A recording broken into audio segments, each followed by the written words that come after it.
I want to share a story about something that came across my life the other day that was just, it was incredibly beautiful, and it's just something I have to share because I took something from it, which means I know that there's someone else who could take something from it.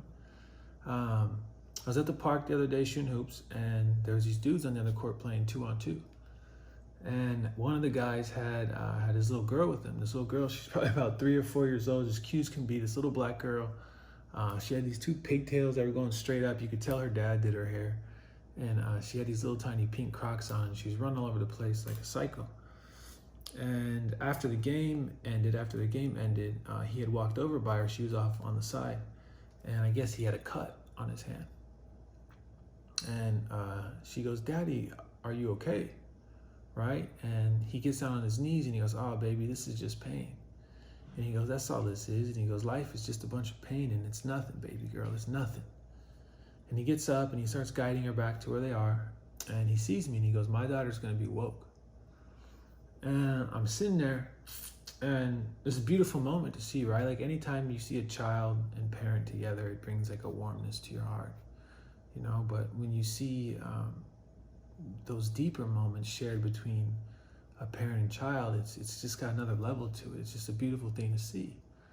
And so I'm sitting there and I'm just like, I'm in this present moment of just like seeing this, and it's really beautiful. And then all of a sudden I start thinking to myself, I'm like, man, if I was that little girl, I'd have so many questions. I'd be like, yo, hold on, man. You're not gonna just tell me this and leave. Like, let me ask you some stuff.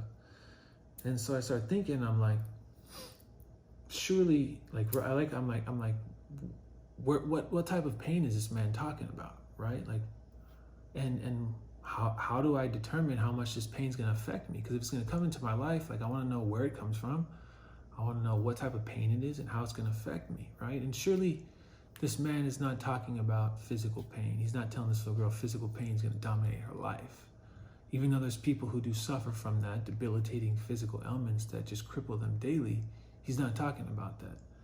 What he's talking about are the hardships of life, right? The stuff that comes with relationships and financial pain and stress with work and jobs. And in him speaking as a black man, right? Being a person of color in this country has another set of pain that comes along with it, right? So he's talking about the hardships of life. And so my next question would be, well, like, where does this pain really derive from, right? Like, what creates it? And if you read any spiritual text, especially from the East, you'll hear them talking about pain as an illusion of the mind. And you know, the first time I read that, I was like, fuck that, right? Like, pain is no illusion. That shit is real. When you feel pain, it's really there. But if you think about it, it's like if you go to a movie theater. You go to a movie theater and you sit down, and let's say it's whatever movie. It could be scary, romantic, whatever it could be. You connect with it. You feel the emotions from that screen, from light simply shooting onto a screen. You get those feelings in you, right? If it's a scary movie, you tense up. If it's a romantic movie, you're in your vibe and you start feeling that too. Like it's tangible. So just because something is an illusion does not mean it doesn't have an effect on you. So we know that pain is an illusion of the mind. It's from the mind. The next thing I would ask is, what determines the amount of pain, right? Like, if I'm gonna suffer from pain, what determines my amount of suffering?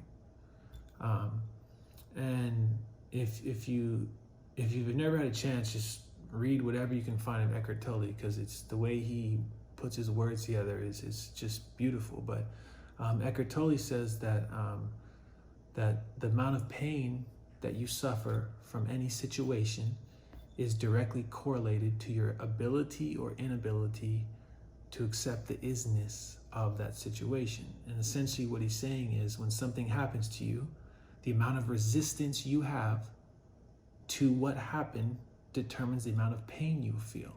Okay, so the amount of resistance you have determines the amount of pain you feel. And so I'm on the court and all this is going through my head. I'm watching them walk away. And then I start thinking about the time in my life where I felt the most pain, right? Because naturally, like, why not go back to that moment? Because that's obviously where I had the most resistance. And so I start thinking about it, and I go back to the time when my mom passed away. And when my mom passed, she was with our church group. she had gone to all the holy cities to follow the life and journey of Jesus Christ. And she had crossed over into Egypt at one point on her trip, got to a rest stop, and she had a heart attack and she passed away out there. And I'll never forget it, but when she died that night, it was the same night KU won the national title. I was in college in Kansas City, and I was asleep, had a biochemistry test the next morning, and I woke up in the middle of the night instantly with this heaviness and emptiness in my chest. I can't really describe it other than those two words, but it was just this empty feeling that I woke up to. It was just like a heaviness on me, and it just felt empty. I felt empty inside. And I was looking at my room, and I was like, fuck, man, something's wrong. Like, I just know it. I didn't know what it was. I couldn't label it, but there was something wrong. I could feel it. I fell back asleep. And about 3 hours later, my phone goes off, and I answer. It's my cousin Ed. I'm like, hey, Ed, what's up? And he's quiet, and he's like he can barely get these words out of his mouth. And he's like, Troy, man. He goes, your mom. And he goes, she's gone, man. She's gone. And he goes, she had a heart attack. And as soon as he said that, I hung up the phone. And the first thing out of my mouth, I yelled, no, no, no, no, no, no. And I started crying. And when you think about that and go what Eckhart Tolle said, that was my resistance, right? My mom passed away. My resistance to the isness, to what is, her passing, was directly correlated to the amount of pain I felt. And my resistance was so strong that pain wasn't just a night or 2 nights. That pain was years of my life where I had resistance to that. And so when we look at this and we go back to what this man's message to the daughter is, right? He's talking about acceptance, right? He's talking about acceptance of this. And so when we go to my situation, we think about it and we're like, what's crazy is I really found out 2 times that night that my mom died. I found out energetically, right? When I woke up in the middle of the night, and you might be like saying how, and it's pretty simple actually. We have energetic ties to everybody around us. I mean, you hold a crystal in your hand and you have an energetic tie to that crystal. Your parents, your family are no different. There's tons of stories of people who have passed on who communicate with people on this earth to offer them some kind of condolence. They send them a sign, a message, whatever it may be. So these energetic ties are real. Just because you can't see them doesn't mean they're not real. You know, we send our voice into a satellite that bounces across the world, and someone across the world can hear you talking as if you're right next to them. Like, it's not that hard to conceptualize. Then the next aspect of that is, when did my mind, and the second time I found out she passed was, when did my mind find out my mom passed? And that's when I answered the phone. And what's the first thing that happened? Was that resistance. And so you might be wondering, like, well, why did you have resistance, obviously, and why didn't you feel it more? Why didn't you know more with the energetic ties? And the real reason is because there's 2 predominant dimensions at play here, right? So there's the world of form, the world of manifest. That's the world we exist in. There's books, and there's trees, and there's the refrigerator, and this desk, and there's everything, right? The world of form. Even us, we're part of the world of form. Our thoughts are non-physical form. And so there's the world of form, the world of manifest, and then there's a world of unmanifest, or the world of no form, okay? In the world of no form, the world of unmanifest, our predominant form of consciousness is our self, our soul essence, right? So when you go into meditation and you're in that place where there's no more thoughts, you access this dimension of the self. And that's why it's just this overwhelming state of just peacefulness, right? In the world of form, or the world of manifest, the predominant form of consciousness is your mind for the majority of people on this planet, right? And that mind is so compulsive. It's got these thoughts, these feelings, this constant go, go, go, go, go that's pouring over you. Well, your soul energy exists in both dimensions, but in the world of form, the world of manifest, the brain is so compulsive that it overshadows the soul energy. And that's why meditation is so beautiful, because it allows that true essence of yourself to shine a little bit brighter inside this chaotic world controlled by the mind. And so when we think about this and we go back to what this man's saying, right? he's telling his daughter to be prepared and to have acceptance. And that's a beautiful spiritual practice, but it's incomplete, right? There's an added dimension to it that he doesn't have for her yet. And what that dimension is, it has to go through what I'm saying in the world of form. It's your consciousness, right?